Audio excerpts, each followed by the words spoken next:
Hey guys, how you going? Hope you're all doing very well. This afternoon I'm going to be doing another movie review, so hopefully you find this one interesting. This movie is a horror film from the United States, English language, released in the year 2019, directed by Adam Egypt Mortimer, and this film is called Daniel Isn't Real. So Daniel Isn't Real opens up with the main character named Luke. Luke is a very young boy and he witnesses a very horrible event. Now this horrible event is really damaging him. No one should witness this sort of thing, especially a young child.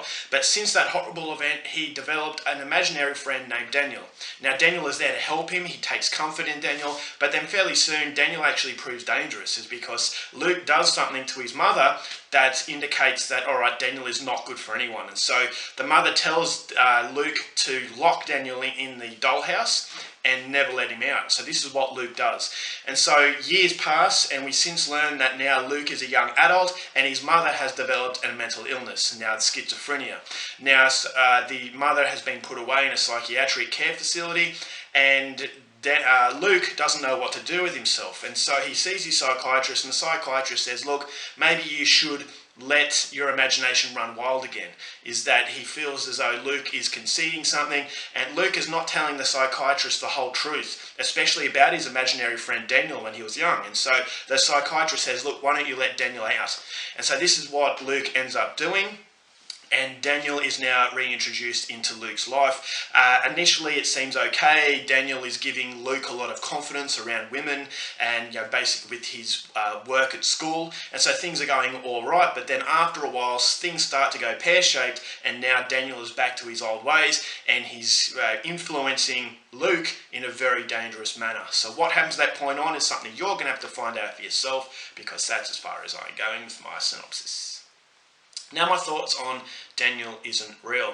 Adam Egypt Mortimer is a name that is getting around in the independent horror circuit. He made a movie called Some Kind of Hate that I haven't actually seen yet. I've got that on DVD. I will watch that fairly soon. But that was a hit and miss kind of film. I've heard people say good things about it, but I've also heard people say some fairly ordinary things about it. But as far as low budget independent horror filmmaking is concerned, Adam Egypt Mortimer is definitely a director that really got onto my radar. So I really wanted to see Daniel Isn't Real. I want to see Some Kind of Hate, but Daniel Isn't Real is definitely a film that jumped up onto my radar. And so I wanted to see this film, but I was umming and ahhing about it because of the fact the overall subject matter has been done a lot. And it's been done over and over. It is getting very tiresome. So I thought, well, maybe Adam Egypt Mortimer is going to thrust something new into this genre of, mental illness. And so how is he going to do it? I thought the trailer looked very enticing, but once again, the trailer looked like something I've seen before. So I was hoping that it was going to surprise me, but after watching Daniel Isn't Real, I will say that it's very competently made. There are some very memorable moments. There is a little bit of a twist as far as the mental illness horror genre is concerned, but unfortunately not enough of a twist to really warrant this movie as something that is creative. So that was my ultimate problem, is that it is predictable. I knew where this was going to go because I felt as though this was a cheat sheet. Now what I mean by cheat sheet, I've said this before in other reviews of similar sort of films, is that if you've seen one, you know how the next film is going to pan out. And unfortunately, that is the biggest criticism to Daniel Isn't Real, is because I have once again seen it before. Now to start off with, there are some likeable moments. I thought the cinematography, this is a very dark and gnarly film. It's a very dirty film and there's a strong sense of body horror in this movie. And I really like that aspect. I thought, alright, well that is the little bit of difference that this movie has, is that it is body horror.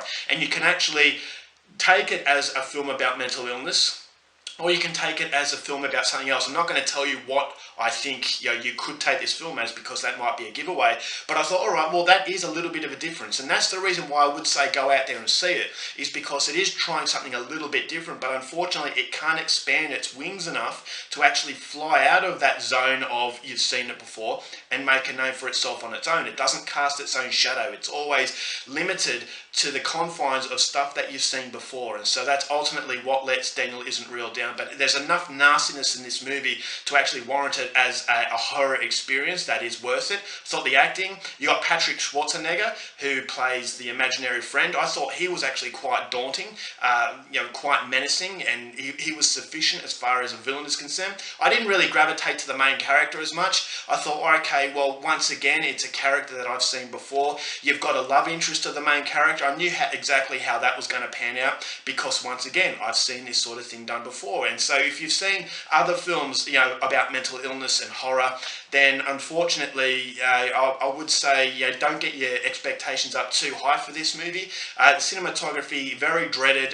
The soundtrack and the score, once again, very dreaded. So as far as atmosphere is concerned, I think Adam Egypt Mortimer did a good job at actually absorbing you in a world that was very dark and dreaded. You know, the psychology behind this main character, what Luke was going through, I thought, all right, well, that does have a symbolic meaning. It's a double meaning, so it's a little bit of content there. And I thought the end of the film, it was very dark. So the tone is very consistent. It never feels like you're watching a different kind of film. But as I said, unfortunately, it just doesn't expand itself enough to cast a shadow of its own. So it is limited to that confine of you've seen it before. Therefore, you kind of can play fortune teller and know how this movie is going to transpire. And that's ultimately what lets this film down. So it does have a lot of hype. And, you know, I always say in my reviews, this is just my opinion. So you might like it a lot more than I did.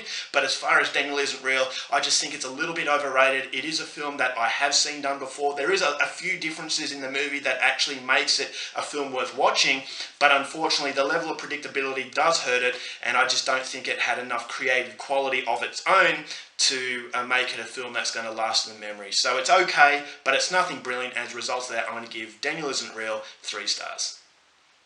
Alright guys, that's it for my review. Hope you enjoyed it. Next time, keep watching movies, and I'll see you later.